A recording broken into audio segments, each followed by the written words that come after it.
Hello friend, Hariom. कैसे हैं आप लोग? आई होप आप लोग अच्छे होंगे, स्वस्थ मस्त होंगे। मैं भी बहुत अच्छी हूँ फ्रेंड्स। गीता में लिखा है, निंदा से मत घबराओ। आप अच्छा करो या बुरा करो, लोगों का काम है नुक्स निकालना, और वो निकालेंगे। इसलिए शांत रहकर कर्म करते रहो। निंदा से मत घबराओ। निंदा उसी की होती है जो जिंदा है। मरने के बाद सिर्फ तारीफ करते हैं लोग, बहुत अच्छा इंसान था, बहुत जल्दी चला गया, थोड़ा और रुकना चाहिए, अपने पूरे काम करने चाहिए। ये लोग बात बनाने में माहिर हैं। इनको तो कोई बकरा चाहिए जिसको ये हलाल कर सके। दुनिया की बातों से कोई पार नहीं पा सकता। दुनिया को तो रोकना टोकना आता है। इसे बस कोई बकरा चाहिए जिसे ये हलाल कर सके। ये दुनिया इतनी सीधी नहीं है जितनी दिखाई देती है। समाज के साँचे में ढलना हर किसी के बस की बात नहीं है। वक्त कहाँ है किसी के पास, जब तक मतलब है तभी तक खास है, नहीं तो फिर फांस है। स्मार्ट लोग वहीं रिश्ता रखते हैं जहाँ मतलब होता है।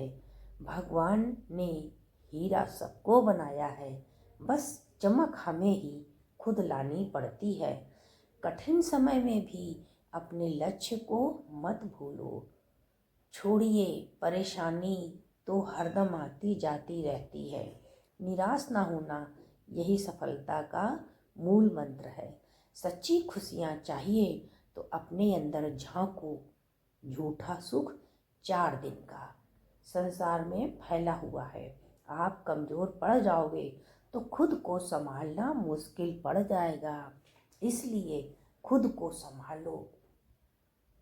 गीता में लिखा है, कभी कभी जीवन में आगे बढ़ने के लिए उन चीज़ों को व्यक्तियों को त्यागना पड़े तो हृदय की गहराई से निकाल कर फेंक दो।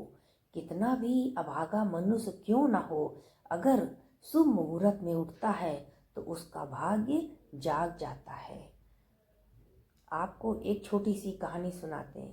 लड़का था, बहुत आलसी, बहुत मक्कार, बहुत सुस्त था, अक्सर सोता रहता था। उसका नियम था कि 12 बजे से पहले वो उठता ही नहीं था। उसकी इस हरकत से उसके घर वाले बहुत परेशान थे, बहुत उससे नाराज रहते थे। वहीं पर उसके दोस्त लोग सफलता पे सफलता पाए जा रहे थे, जिसको देखकर माँ बाप मन मसोस के रह जाते थे, मेरा बेटा भी ऐसे ही आगे बढ़ता। लेकिन बेटे को जू नहीं रेंगती थी।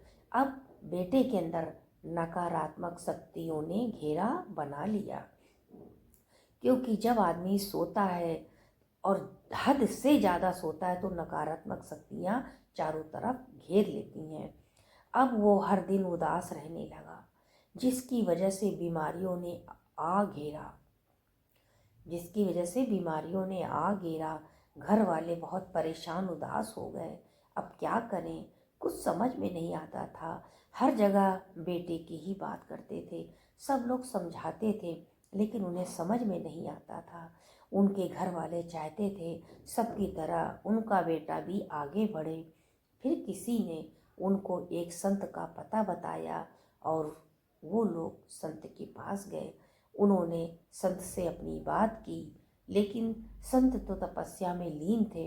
जब वो उठे, उन्होंने उनकी बात सुनी, अपने बेटे की बातों के बारे में बताया कि इसकी बुरी आदतों की वजह से वो आलसी होता जा रहा है, उसका खाने पीने में मन नहीं लगता है। तब संत ने कहा कि ठीक है, अपने बेटे को कल लेकर आना। दूसरे दिन जब वो बेटे को लेकर गए, संत ने पिता से बात करी और कहा, बेटे को तुम मेरे पास भेज दो।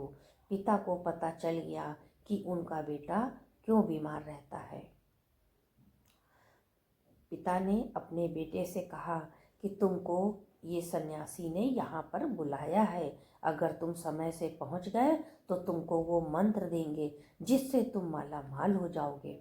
बेटा बड़ा खुश हुआ, सोचा कि चलो एक मंत्र से मैं माला माल हो जाऊंगा तो मैं जरूर जाऊंगा। और वो रात में सो गया। बीच बीच में जब उठा तो उसने सोचा, अरे अभी तो बहुत समय है, अरे अभी तो बहुत समय है, चला जाऊंगा। ये कहते कहते वो रात में 10 बजे, ये सोचते सोचते फिर वो 10 बजे उठा। अब तो टाइम खत्म हो चुका था, अब पछता रहा था। सोचा चलो ठीक है, आज मैं जरूर जाऊंगा। उसने सोचा ऐसा मैं क्या करूं जो कि मैं सुबह उठ जाऊं। उसने अपने पैर में एक कांटा उसेड़ लिया, जिसकी दर्द से वो रात में बार बार उठने लगा। और वो सुबह टाइम से उठ गया और गुरु जी के पास चला गया। जब वहाँ पहुँचा, संत जी तपस्या में लीन थे। वो उनका इंतजार करने लगा। जब संत अपनी समाधि से उठे, उन्होंने देखा कि एक लड़का उनके सामने बैठा है। उन्होंने कहा, तुम वही बालक हो ना जिनके माता पिता मेरे पास आए थे? तो बेटे ने कहा हाँ। तो उन्होंने कहा, मैं तुम्हें मंत्र दूंगा तो क्या तुम मेरी आज्ञा मानोगे? उसने बोला हाँ, मुझे क्या करना होगा? तब संत ने कहा, तुमको ब्रह्म मुहूर्त में उठना है। ब्रह्म मुहूर्त एक ऐसा समय होता है जहाँ दिमाग बिल्कुल खाली होता है। तुमको 21 दिन तक ब्रह्म मुहूर्त में उठकर मेरे पास आना है। बेटे ने सोचा, बस इतनी बात। उसने हामी भर ली और 21 दिन तक वो संत के पास रोज आया। संत उसको जो बताते अच्छे से अध्ययन करता, ज्ञानियों की तरह बात सुनता और ये भी सुनता कि संत सभी लोगों से कह रहे हैं ब्रह्म मुहूर्त में उठने के फायदे क्या क्या होते हैं।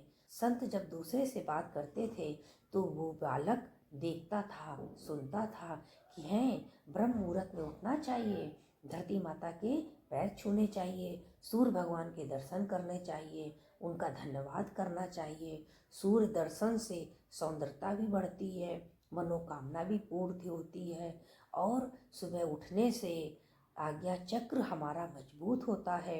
21 दिनों तक वो ये सब यही बातें सुनता रहा और बड़ा खुश खुश रहने लगा। जब 21 दिन पूरे हो गए तब उसने कहा, गुरु जी मुझे मंत्र बताइए।